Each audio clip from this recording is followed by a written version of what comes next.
devastating news, I would say, but I don't think it was unexpected given the time period of the season.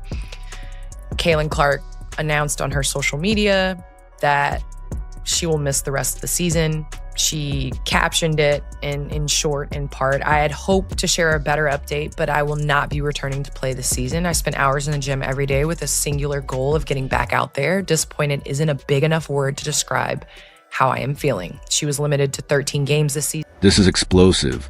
Candace Parker just dropped a truth the WNBA hoped would never see daylight. Caitlin Clark being sidelined for the year isn't just Indiana's problem. It's a full-scale crisis for the league itself. And the chatter isn't fading. It's growing louder.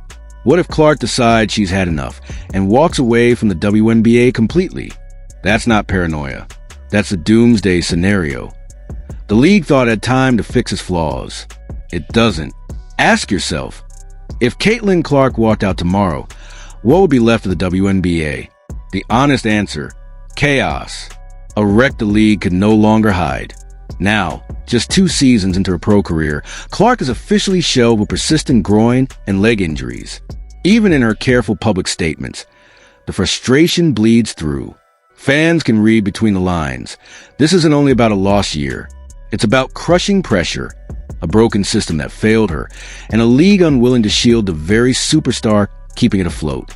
She was limited to 13 games this season, and she hasn't played since July 15th when she suffered a right groin injury in the final minute of the Fever's win versus the Sun right before the All-Star game. I mean, that's our girl. That's our girl. And I feel like no matter what happened, you have to protect you and you have to protect your career. Enter Candace Parker, a legend who understands better than anyone the cost of pushing a body beyond its limits. She didn't dress it up or soften the truth. Parker said it plainly.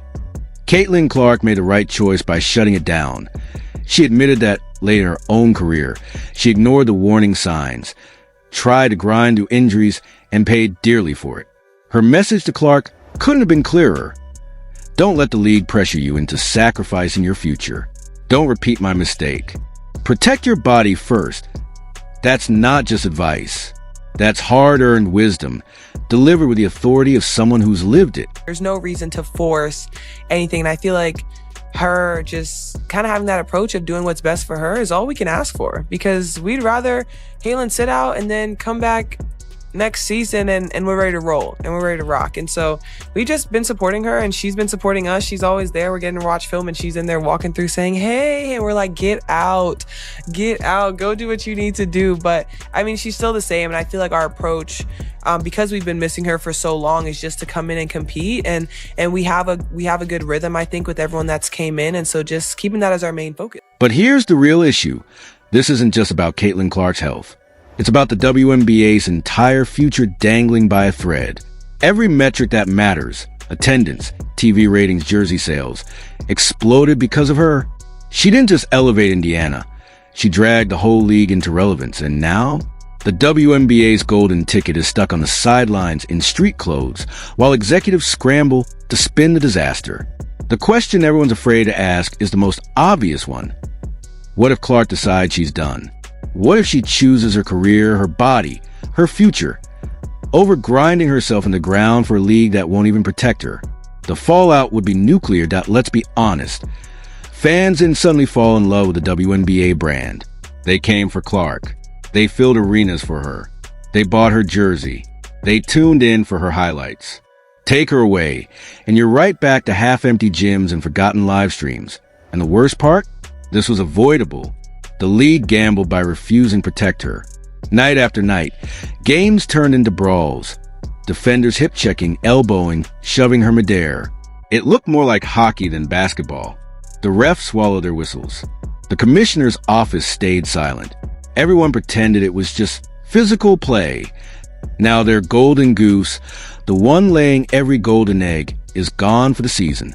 Congratulations, WNBA.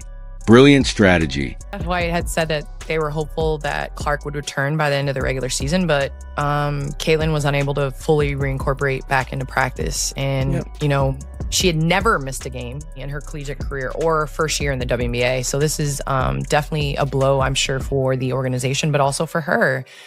Fever went 8-5 when Clark played and 15-15 without her.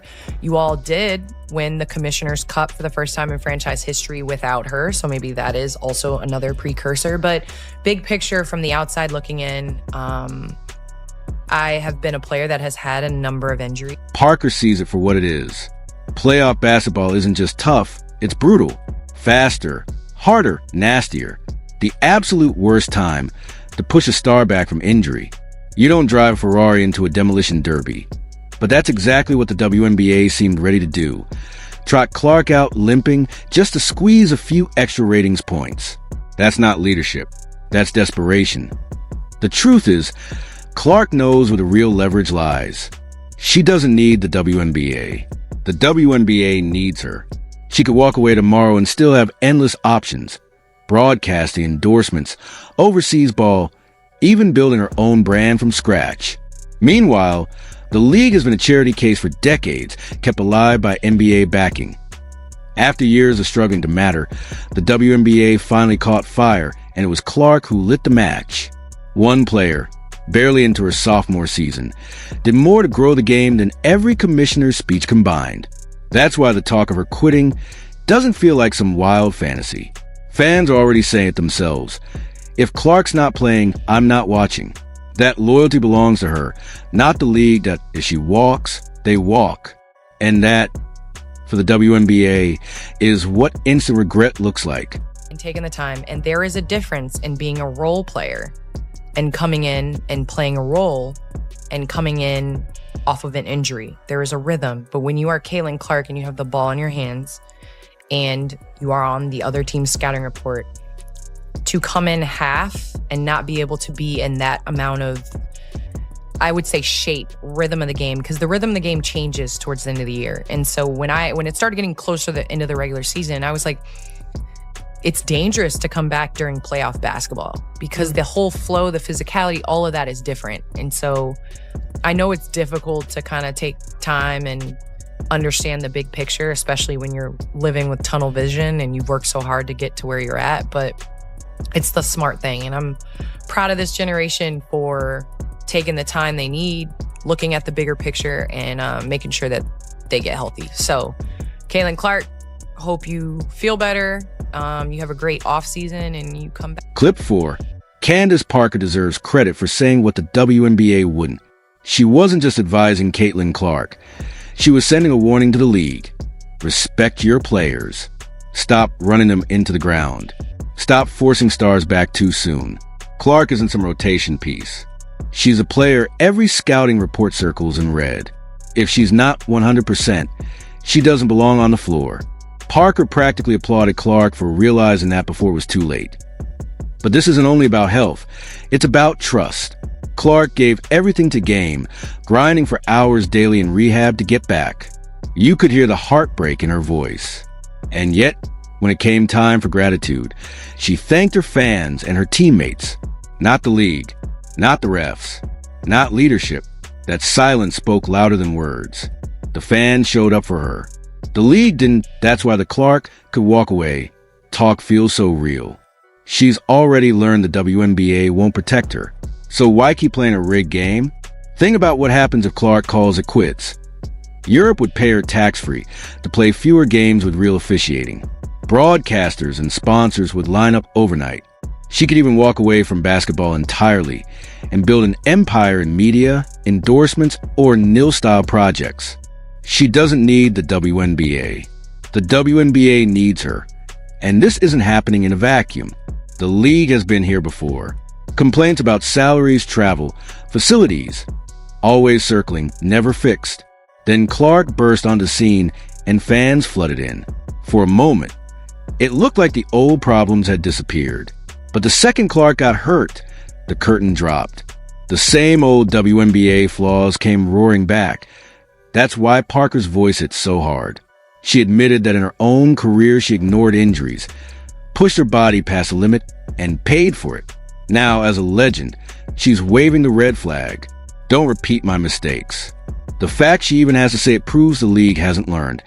And here's the ugly truth. Fans see it too.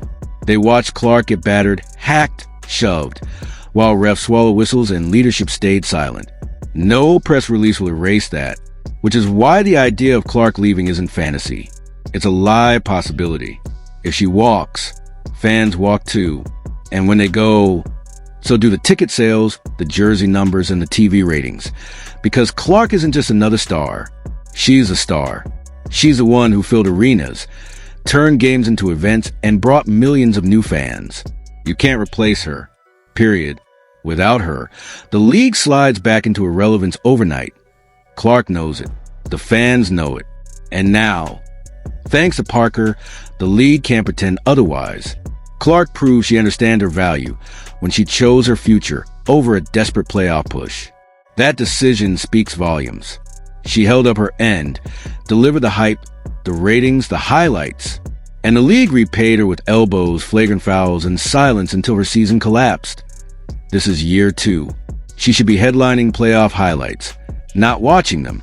Instead, the WNBA has a what if crisis stamp across its season. What if Clark never comes back? That's not just a scary question. That's doomsday. Here's the bottom line. Caitlin Clark's injury silenced the league, but her quitting would end it. The WNBA can't survive without her. Candace Parker made that crystal clear. And unless the league finally learns to protect its stars instead of exploiting them, one day Clark might make the decision no press release can spin. She'll walk away for good. And when that happens, the WNBA's instant regret won't just be a headline. It'll be their obituary.